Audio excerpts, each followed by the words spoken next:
Hey everyone, my name is Awan Kavma. I'm a filmmaker at Slim Snaps, and in this episode, I'm going to be talking about the hurdles of being a filmmaker in Uganda and maybe Africa at large. Getting started with filmmaking in a country like Uganda is not something so easy because a career path like filmmaking is not well understood by society and family. So when you start chasing it, family might not be on your side. Even your friends will doubt you. It's up to when you make something. And even producing a film itself is not so easy because you need money. Let me say you don't own equipment and you don't have friends that own equipment that you can borrow. You'll need to hire equipment, and that means money. You will need to hire cameras, you might need to hire sound equipment and so on. And it just makes the whole process so difficult. The solution to society and family is basically believing in yourself and making sure you prove them wrong. You see, if you are consistent enough, these things reach a time and pay. Because if you're consistent with learning, if you're consistent with improving yourself as a creative, as a filmmaker, a time is going to reach when you have good work, and then you're doing work. Before you know it, you're doing work for other people, you're doing work that is paying you, and on the side you can be saving to make sure that you get the equipment that you need. Like, look at this. When you make a video, shoot it, edit it, and maybe publish it, during the process you are going to know your weak areas. Like, that is automatic. You're going to get to know your weak areas, and those are the areas you're going to improve the next time you're making a video. And the next time you're making another video, then you'll notice the other weaker areas, then fix them. By the time you make your fifth video, you've fixed all the problems. There are a number of problems you are going to face, and these problems are not even your fault. First of all, equipment and resources you are going to be using for filmmaking. Equipment is expensive, and owning equipment might not be so easy. For my case, I had to learn from other people's equipment, but not every person gets this chance to access equipment for practice and learning purposes.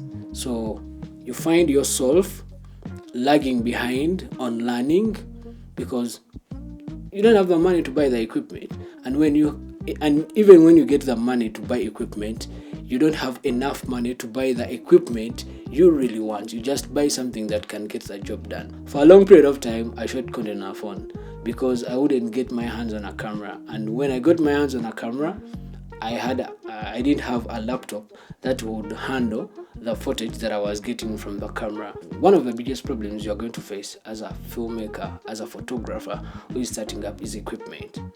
And people will tell you, no, you can just shoot with your phone. But a phone that has decent quality of a photo or video also comes at a cost. You find out that a phone that can do closely what a camera can do actually can buy you a good camera. And the thing is, phones have a lot of limitations.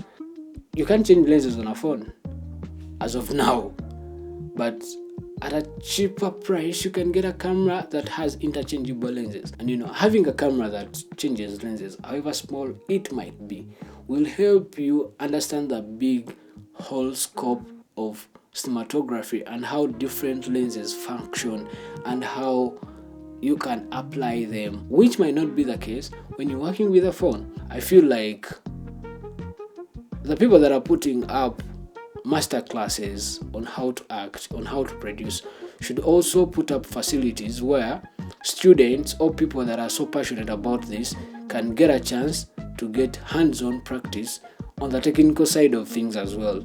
I know certain schools have been put up, but still, these are for people with money, and there are people out there like me who want to learn this but don't have the budget for it. So it becomes a little bit difficult. Then there are a couple of free resources you can go for, but even these resources come with some hurdles as well. For instance, the best free software you could use for editing is DaVinci. but DaVinci cannot run on a weak computer. You need a computer that is reasonable enough to run the software. So you find yourself in a situation that makes things so hard for you. So there are a couple of problems. I can't exhaust them, and some of them have skipped my mind right now. But when I was beginning, I was so passionate that I even overlooked some of the problems majority of people face when they are beginning their filmmaking journeys.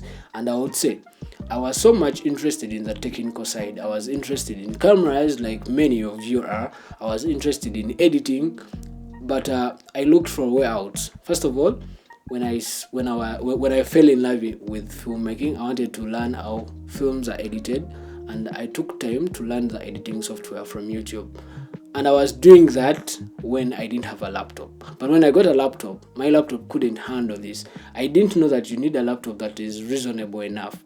So I tried to upgrade it. I was doing this when I was still a student, so I wasn't working. I would save up my pocket money to make sure that I upgrade my laptop a bit such that it can handle the software.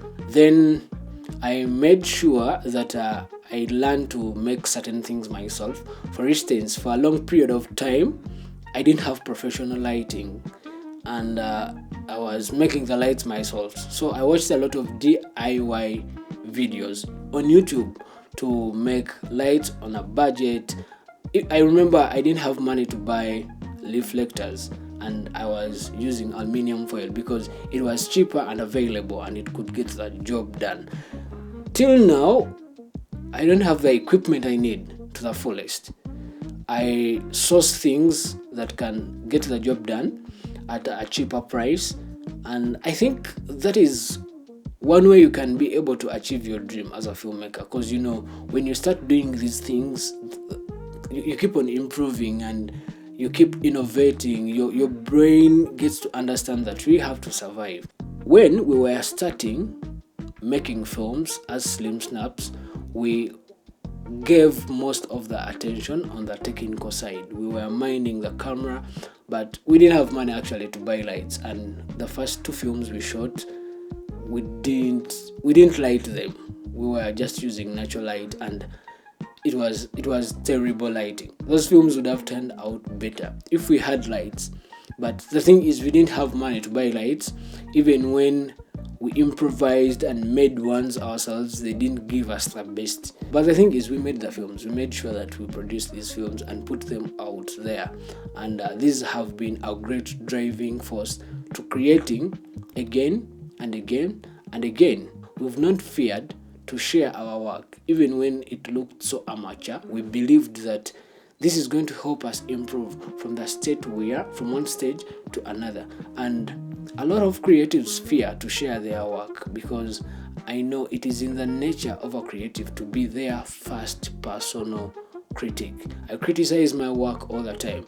I shoot these videos multiple times and I don't get to share them because I feel like maybe I didn't speak well, maybe the lighting was off, maybe what. But the thing is, every time you make something, put it out there, and people give you feedback, then it helps you improve. The other problems I talked about have not disappeared. The problem of equipment, computer power, then lights, and so on. How do you solve such things? I would say use what you have. If you can't get your hands on a camera but you have your mobile phone, you can start with your mobile phone because you are improving the skill. There are certain things that you're going to learn to do even when you don't have the professional equipment. If you can edit a video really well on a phone, then trust me, you can edit really well when you get the software. There are kids, I think in Ghana, who made a feature film entirely on CapCut for phone, and it's a superhero film with VFX. This video is not to discourage you from chasing your passion.